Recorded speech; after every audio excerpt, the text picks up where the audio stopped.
It's Women's History Month. As part of our Blast Off program here at the Azusa City Library, we wanted to highlight some truly stellar women. Valentina Tereshkova. At the age of 26, Tereshkova was selected for more than 400 applicants to launch on the Vostok 6 mission as a Soviet cosmonaut in June 1963, becoming the first woman in space. At the time, cosmonauts had to parachute from their capsules seconds before they hit the ground when returning to Earth. Having parachute experience was crucial for cosmonauts, and Tereshkova had 126 parachute jumps during her time with the Yaroslav Air Sports Club. The Vostok 6 mission was a dual mission with the Vostok 5. The Vostok 5 launched on June 14, 1963, piloted by cosmonaut Valery Byovsky, and 2 days later, Tereshkova launched piloting the Vostok 6. The two spacecraft took different orbits and came within 3 miles of each other. Tereshkova logged more than 70 hours in space and made 48 orbits of Earth. If women can be railroad workers in Russia, why can't they fly in space? Svetlana Savitskaya. The first woman to participate in a spacewalk on July 24, 1984, was the Soviet cosmonaut Svetlana Savitskaya. Her spacewalk was more than 3 hours long, in which she and her crewmate Vladimir Yanibevkov performed welding experiments in orbit.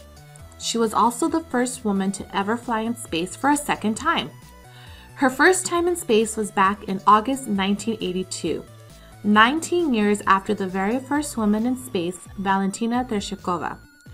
Savitskaya was born in Moscow and by the age of 16 applied to the Moscow Aviation Institute to become a pilot, but was denied because she was too young.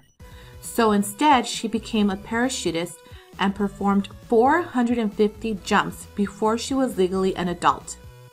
As soon as she became 18, the Moscow Aviation Institute began training her as a pilot. She joined the Soviet National Aerobatics team, earned 23 world records for aircraft speed, 3 records for parachuting, and qualified to fly 20 types of aircraft. She was recruited to join the Soviet Cosmonaut Corps in 1980, and 4 years later made her historic walk. One has a natural psychological wish to return to Earth, to their home. When in orbit, one thinks of the whole of the Earth rather than of one's country as one's home. Sally Ride.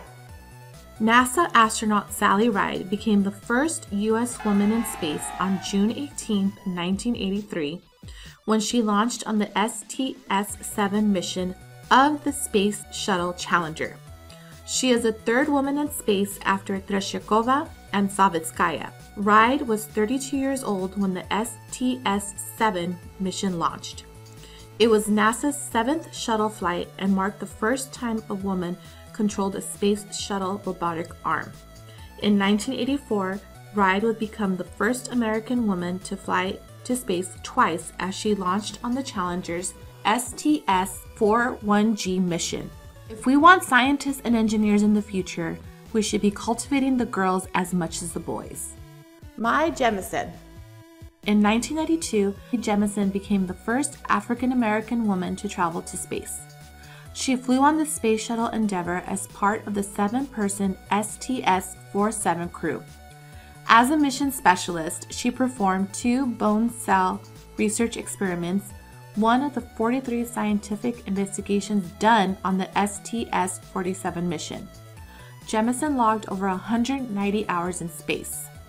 Never limit yourself because of others' limited imagination. Never limit others because of your own limited imagination. Peggy Whitson. In April 2008, Peggy Whitson took the helm of the International Space Station, becoming the first woman to command the outpost. She officially joined NASA's Johnson Space Center as a biochemist in 1989, and in 1996, she was selected to become a NASA astronaut and first launched to the ISS as part of the Expedition 5 crew in 2002. She spent 185 days in space and served as NASA's first official science officer on the station.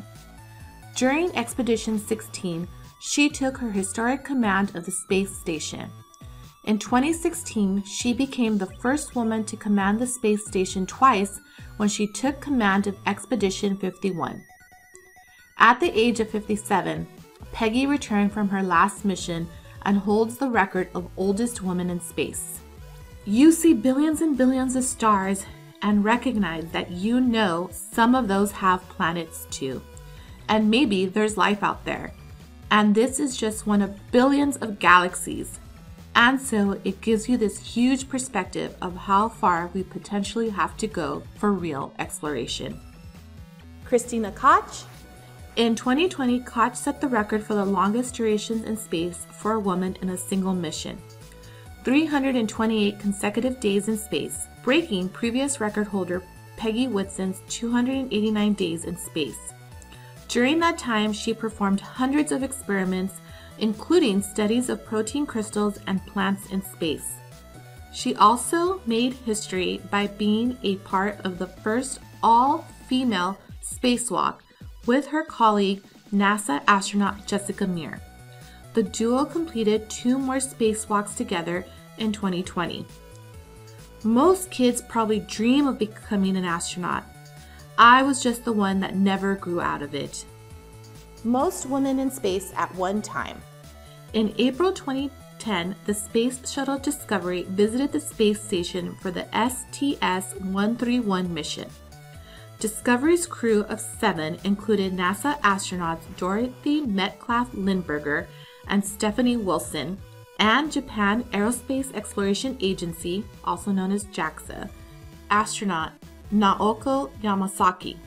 The space station crew of 6 included NASA astronaut Tracy Caldwell Dyson, bringing a grand total of 4 women in space at one time. In total, 65 women have been to space.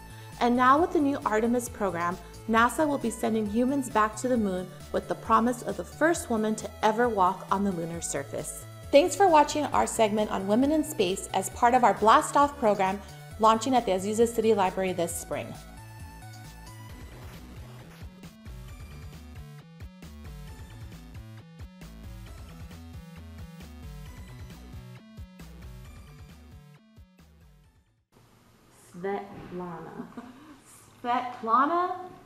Svetlana Savitskaya.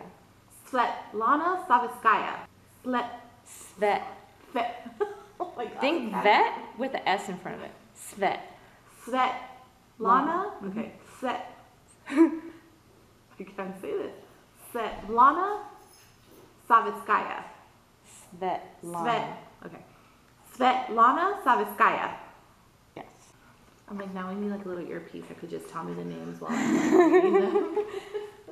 Like the translator in my ear, like. Savitskaya.